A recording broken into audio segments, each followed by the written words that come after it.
Let me ask you something uncomfortable. Growing up, did people call you a good child? The quiet one? The responsible one? The one who never talked back? The one who handled things so maturely for your age? Teachers trusted you. Relatives praised you. Your parents rarely worried about you. You learned early how to behave, how to stay out of the way, how to not be a problem, and everyone loved you for it. But here's the part no one prepared you for. As an adult, you don't feel fulfilled. You feel empty, not depressed, not broken, just disconnected. Like you're moving through life on autopilot, like something important is missing. But you can't explain what. You do what you're supposed to do. You meet expectations. You hold it together. Yet inside, there's a quiet numbness, a feeling that life is happening around you, not through you. If that sounds familiar, this isn't a personality flaw. It's a pattern. And in this video, I'm going to show you exactly where that emptiness comes from. And the one thing no one ever taught you how to reclaim. Stay with me, because once you recognize this pattern, you won't be able to unsee it. When people say, "You were such a good kid," what they usually mean isn't what you think. They don't mean you were happy. They don't mean you felt safe. They mean you were convenient. You didn't express anger. You didn't push back. You didn't ask for too much. You learned early how to be easy, easy to manage, easy to predict, easy to praise. Somewhere along the way, you absorbed a silent rule, one no one ever said out loud. Love is earned by behaving correctly. So you adapted. You swallowed your feelings to keep the peace. You stayed quiet when something hurt. You smiled through discomfort because conflict felt dangerous. You became mature for your age, not because you wanted to, but because you had to. And adults loved that version of you. They praised your responsibility. They admired your self-control. They trusted you not to cause problems. But here's the part no one talks about. That version of you wasn't fully you. It was a performance designed for survival. And over time, that so-called goodness came at a cost, the slow disappearance of your emotional truth. As a child, you didn't have power. You couldn't choose the environment. You couldn't change the rules. You couldn't leave when things felt overwhelming. What you did have were needs, feelings, questions that never felt safe to ask out loud. And you had a nervous system wired for one thing: survival. So without realizing it, you made a trade. You traded authentic expression for approval, truth for safety, honesty for acceptance. You stopped asking, "What do I feel?" and started asking, "What do they want from me?" Before walking into a room, you scanned it. You read the energy. You adjusted your tone, your words, your reactions. You learned when to stay quiet, when to be agreeable, when to disappear emotionally. And this skill made you exceptional. You became reliable, empathetic, highly aware of other people's needs. But here's the cost. The more you focused outward, the quieter your inner voice became. Over time, you got incredibly good at being what others needed, and incredibly disconnected from knowing who you actually were. That's not a flaw, that's adaptation, and adaptations always come with a price. Here's the strange part most people don't understand. As a child, this strategy actually worked. You stayed safe. You avoided conflict. You earned approval and praise. Your nervous system learned, "This keeps me protected." But fast forward into adulthood. That same strategy no longer protects you. It empties you. Because emptiness isn't always sadness. It isn't always depression. Most of the time, emptiness is disconnection from the self. You don't feel joy all the way through. You don't feel anger clearly enough to set boundaries. You don't feel desire strongly enough to know what you want. Everything is there, just turned down. Life feels muted, like you're participating, but from a distance, like you're watching yourself live instead of actually living. And what makes it even more confusing is this. On the outside, everything looks fine. Your job works. Your relationships are stable. Your life functions. Nothing is wrong enough to explain the emptiness, so you question yourself. But the truth is, numbness is what happens when you spend years prioritizing safety over authenticity. You survived by disconnecting. Now your body is asking you to reconnect. And that quiet numbness you feel, it isn't failure, it's a signal. You were praised for being low maintenance, for not needing much, for not asking for help, for handling it on your own. Adults admired how independent you were, how easy you made things for everyone else. And you internalized that praise. You learned that needing less made you more lovable. That staying quiet kept things smooth, that asking for support created discomfort.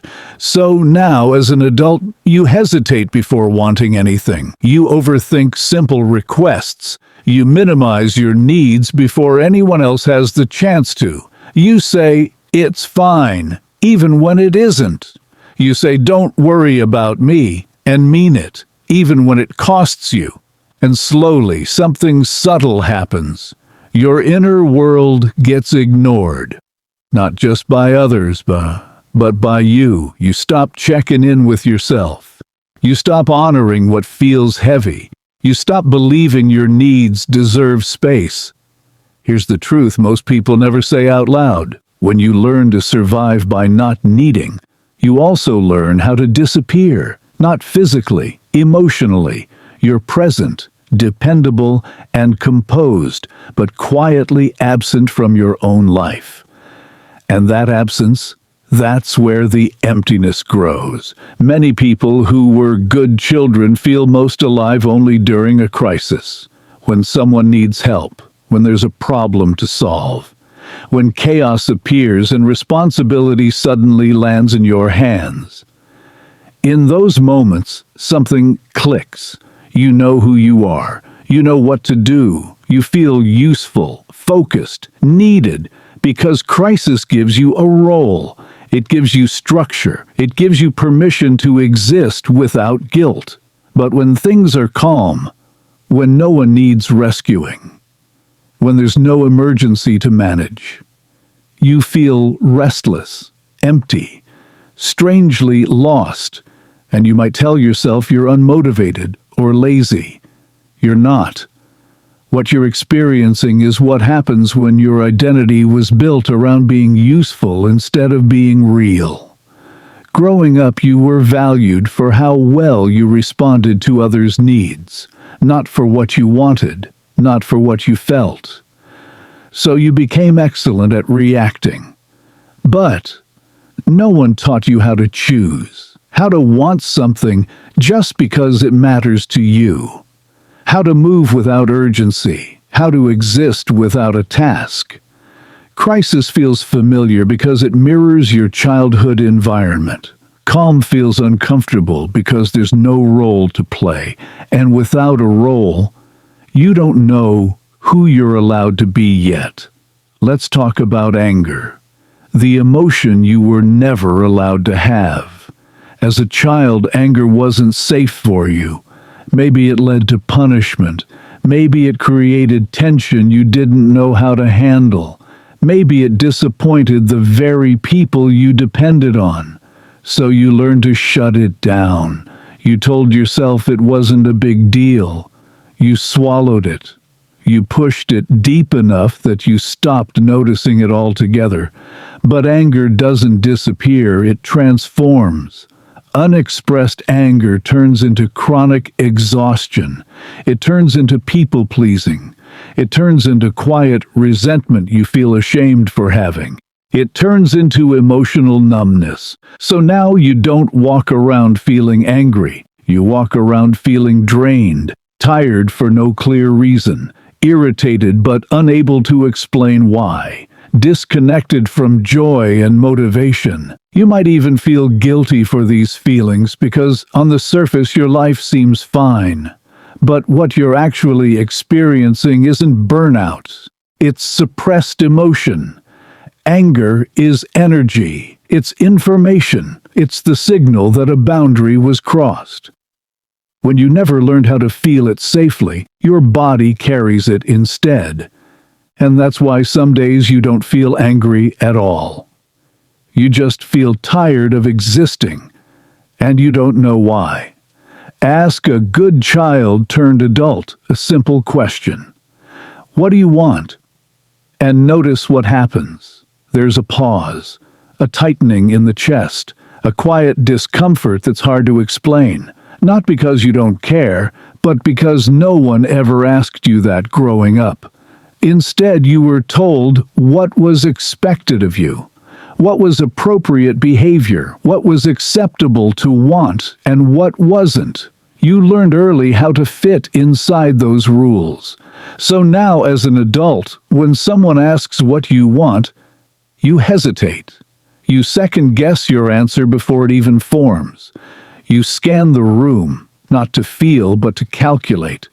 You look outward for clues instead of inward for truth. You might even say, "I don't know," and feel frustrated with yourself for it. But here's the truth. Your inner voice didn't disappear. It was never trained to speak. It was drowned out by expectations, by responsibility, by the pressure to be good. So struggling to know what you want isn't indecision. It's the result of years spent listening to everyone else first and relearning that voice. That's not selfish. That's recovery. Healing isn't about becoming louder, tougher, or more aggressive.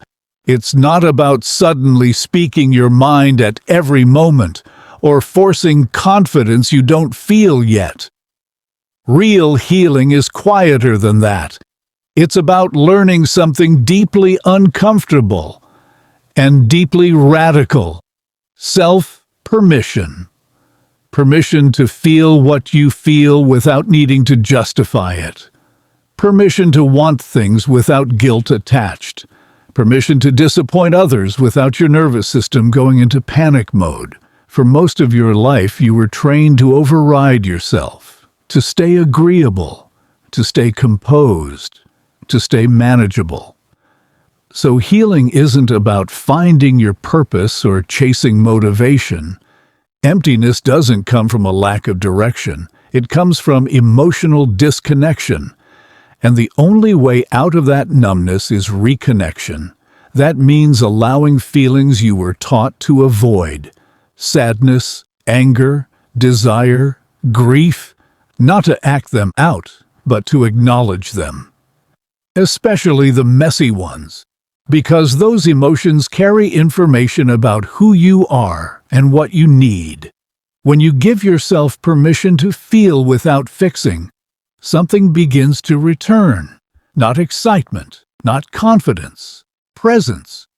And presence is what emptiness has been covering up this whole time. Here's the shift that changes everything, and it's smaller than you expect. Stop asking yourself, how should I be right now? How should I respond? How should I act? How do I stay acceptable, composed, and in control? That question kept you safe once, but now it keeps you disconnected. The new question is simpler and harder. What am I feeling right now? Not what makes sense, not what's productive, not what you can explain, just what's actually there. No fixing it, no judging it, no rushing to make it go away, just noticing. This is how the self comes back online. Because your body has been speaking this entire time. Through tension, exhaustion, numbness, and restlessness, you just weren't taught how to listen. When you pause and check in, even for a few seconds, you begin rebuilding trust with yourself. Slowly, quietly, honestly. You won't suddenly feel confident or clear. What you'll feel first is unfamiliar, raw, awkward, unfiltered. That's not regression, that's reconnection. And every time you choose awareness over performance, you take one step out of survival and one step back into yourself. If you were a good child growing up, there is nothing wrong with you. You weren't weak. You weren't broken. You weren't too sensitive. You were adaptive. You learned how to read the room, how to stay safe, how to survive in the environment you were given. And that skill protected you when you needed it. But you don't have to live in survival mode forever. You don't have to keep shrinking your feelings. You don't have to keep earning space by being useful. You don't have to keep disappearing to keep the peace. You're allowed to take up emotional space now. You're allowed to feel without apologizing, to want without guilt, to exist without explaining yourself. And if this video felt uncomfortably accurate, no, you don't need to defend it. You don't need to justify it to anyone. Just understand it. Because awareness is where change begins. If this resonated, comment, "I'm coming back to myself." Not for anyone else. For you. And subscribe, because the next video will help you build an identity that doesn't rely on approval, but actually feels like home.